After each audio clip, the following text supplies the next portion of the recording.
Non, moi, je trouve que il y a une première mi-temps très, très costaud, très solide, avec une vraie équipe qui est venue avec des ambitions et qui a une maîtrise.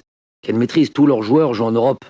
Donc, certes, des physiques assez imposants, athlétiques et tout ça, et culminaient tous quasiment à peu près 1,90 m, au moins 7 joueurs de cette équipe-là. Mais il y avait surtout une maîtrise technique. Quand on voit un Diawara qui a longtemps joué à Naples, et qui est parti à l'AS Roma, aujourd'hui à Anderlecht, c'est un joueur qui a une grosse maîtrise. Moriba au milieu de terrain, c'est un joueur de Valence, grosse maîtrise aussi. Donc, après, je ne parle pas des joueurs offensifs, joueurs de Valence, Diakabi, bref, des joueurs qui peuvent jouer sous pression. Moi, j'ai vu une équipe qui était mature et qui n'avait pas peur de se faire presser et d'essayer de sortir le ballon, des fois même de manière dangereuse.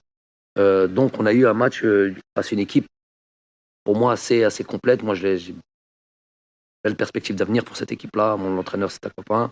Je sais que voilà, ils peuvent faire de belles choses dans l'avenir. On voulait parler de.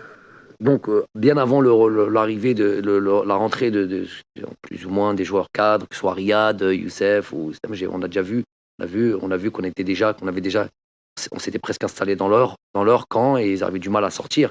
On a commencé à avoir des situations, notamment avec Adem Ounes, il y a eu plein de 3-4 situations assez chaudes. On aurait pu marquer avant. Et puis après, voilà, inévitable, Islam Slimani n'est pas meilleur buteur de l'histoire du football algérien, de l'équipe nationale en tous les cas, pour rien. Il est capable, sur un faible temps de jeu, capable de mettre des buts. C'est ça une équipe, c'est ça un groupe. On a besoin de tout le monde. Ensuite, pour ce qui est Nabil Bentaleb, écoutez, déjà, je suis pas d'accord avec vous sur la position. C'est sa position. Sentinelle, c'est sa position. Il a beau porter le numéro 10 à Schalke et le truc, mais c'est sa position. C'est la position dans laquelle il joue à Angers et c'est la position dans laquelle il se sent le mieux. Donc, effectivement, il a déjà joué dans le passé un peu plus haut, mais il a beaucoup joué comme déjà à Angers. Il joue la plupart du temps quand il joue à 3. Milieu de terrain, il joue comme une sentinelle. Quand il joue à 2, bon, il est un peu plus haut, comme la semaine dernière à Nice où il a marqué un but. Mais sinon, là, quasiment, depuis le début de la saison, il joue devant la défense et c'est son poste préférentiel. Et c'est là aussi où je le vois le mieux. Donc, pour revenir à Nabil, belle prestation, grosse satisfaction, la grosse satisfaction de ce match-là.